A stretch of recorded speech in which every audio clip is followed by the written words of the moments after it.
His holiness the Dalai Lama বৌদ্ধ ধর্ম অবলম্বনকারীদের জন্য স্পিরিচুয়ালিজমের শেষ সিম্বল এই দালাই লামা।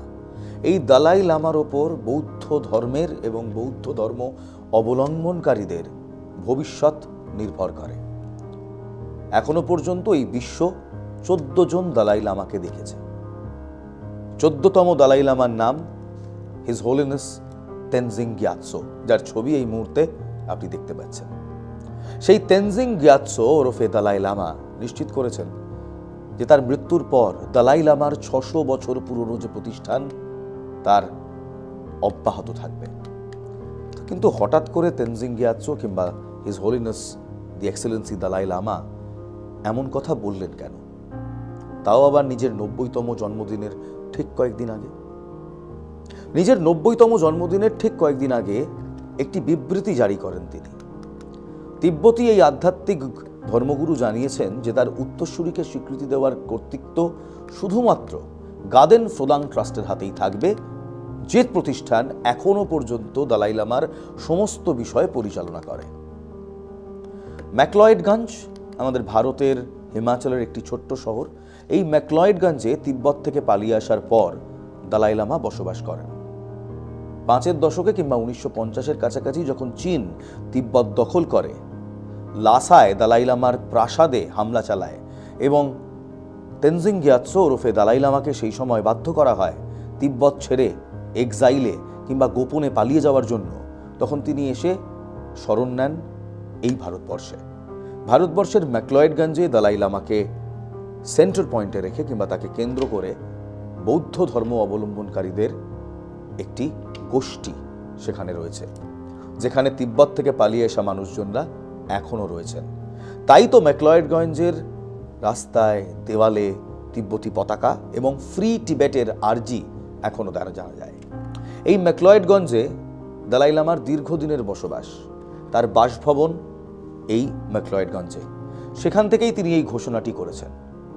বয়স এবং বার্ধক্য আসা সত্ত্বেও দালাই লামা যে সুস্থ রয়েছে সেটাও কিন্তু জানানো হয়েছে। ধর্মশালায় সম্প্রতি একটি প্রার্থনা অনুষ্ঠানের আয়োজন করা হয়। সেখান থেকে দালাই লামা বলেন, উত্তরাধিকার নিয়ে অনিশ্চয়তা তিব্বতী সম্প্রদায়ের মধ্যে গভীর উদ্বেগের সৃষ্টি করেছে, কারণ এই গভীর উদ্বেগের পেছনে চীনের হাত রয়েছে। যদি দালাই লামা তার মৃত্যুর আগে তার উত্তরসূরির নাম ঘোষণা না করেন বা কোনো স্পষ্ট প্রক্রিয়া নির্দিষ্ট না করেন, তাহলে 2015 সালে প্রতিষ্ঠিত গাদেন ফ্রোদাং ফাউন্ডেশন সম্ভবত এই কাজের নেতৃত্ব দেবে। এই ফাউন্ডেশনের ওপরেই রয়েছে দালাই লামার আধ্যাত্মিক উত্তরাধিকার সংরক্ষণের দায়িত্ব।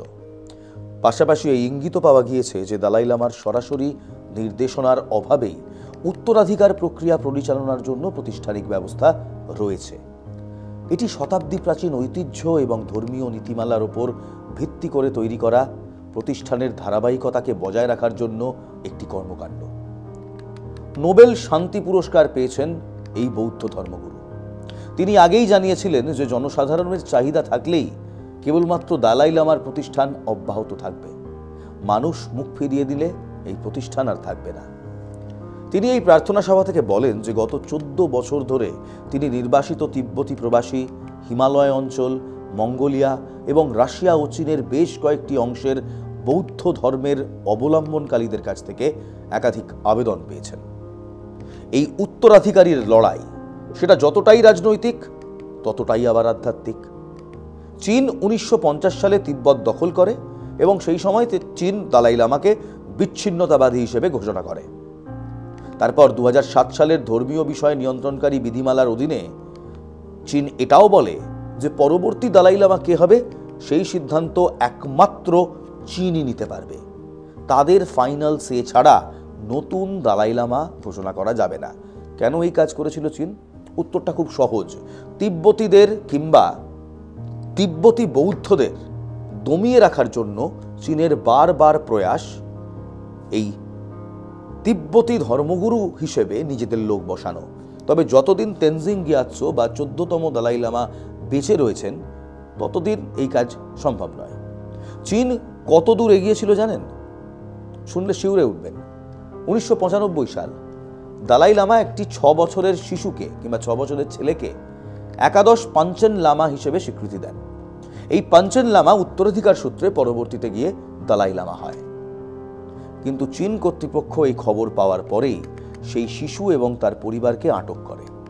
তারপর থেকে আজ পর্যন্ত সেই শিশু কিংবা তাদের পরিবার আজ পর্যন্ত তাদের জনসমক্ষে দেখা যায়নি।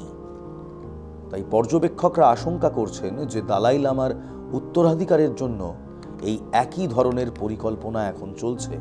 চীন চাইছে তাদের কাউকে দালাই লামার আসনে বসাতে। যদি গার্ডেন ফ্রোডাং ট্রাস্ট দ্রুত একজন উত্তরাধিকারী চিহ্নিত না করে, তাহলে চীন তাদের নিজস্ব প্রার্থী ঘোষণা করে বসবে এবং সেই সময় হবে সংঘাত। দুই প্রতিদ্বন্দ্বী নিয়ে ইতিমধ্যেই আশঙ্কা প্রকাশ করা হয়েছে। একজন ধর্মীয় নেতৃত্ব দ্বারা সমর্থিত এবং অন্যজন চীনা কমিউনিস্ট পার্টি দ্বারা সমর্থিত। কিন্তু ধর্ম এবং রাজনীতি সেটা কি কখনো মিল খেতে পারে? দালাই লামা নির্বাচন চোখে আঙুল দিয়ে দেখিয়ে দিচ্ছে চীনা কমিউনিস্ট পার্টি কিভাবে শকুনের মতো দালাই লামার দিকে চেয়ে তাকিয়ে বসিয়ে রয়েছে। 2011 সাল দালাই লামা তার রাজনৈতিক ভূমিকা থেকে সরে দাঁড়িয়েছিলেন। পাশাপাশি তিব্বতী প্রশাসনের নির্বাচিত সিকিয়ং কিংবা রাষ্ট্রপতির কাছ থেকে তার কাছেই সমস্ত কর্তৃত্ব হস্তান্তর করেন। তবু তিনি বিশ্বব্যাপী তিব্বতীদের জন্য সবচেয়ে ঐক্যবদ্ধ ব্যক্তিত্ব হিসেবে রয়ে গিয়েছিলেন। তিনি ছিলেন ইউনাইটিং ফ্যাক্টর। দালাই লামা আসলে তিব্বতীদের একটি সিম্বল। সমস্ত তিব্বতী যার কাছে একসঙ্গে গিয়ে মাথা নত করে সেই দালাই লামা। দালাই লামা নাম নয়, দালাই লামা একটি উপাধি। আর পরবর্তী দালাই লামা কে হবে তাই নিয়ে কিন্তু এখন চীন এবং তিব্বতীদের মধ্যে একটা সংঘাত চলছে। সেই সংঘাত হয়তো এই মুহূর্তে হেডলাইনে আসে না, তবে সেই সংঘাত 1950 সাল থেকে আস্তে আস্তে নিজের জানান দিচ্ছে। তেনজিং গ্যাতসোর পর নতুন দালাই লামা কি চীনা কমিউনিস্ট পার্টির লোক হবে, নাকি শতাব্দী প্রাচীন গ্রন্থকে মাথায় রেখে শতাব্দী প্রাচীন রীতি নীতি মেনেই নতুন দালাই লামাকে খুঁজে বার করবে তিব্বতীরা নিজেই? এই প্রশ্নের দিকে এখন গোটা বিশ্ব তাকিয়ে রয়েছে।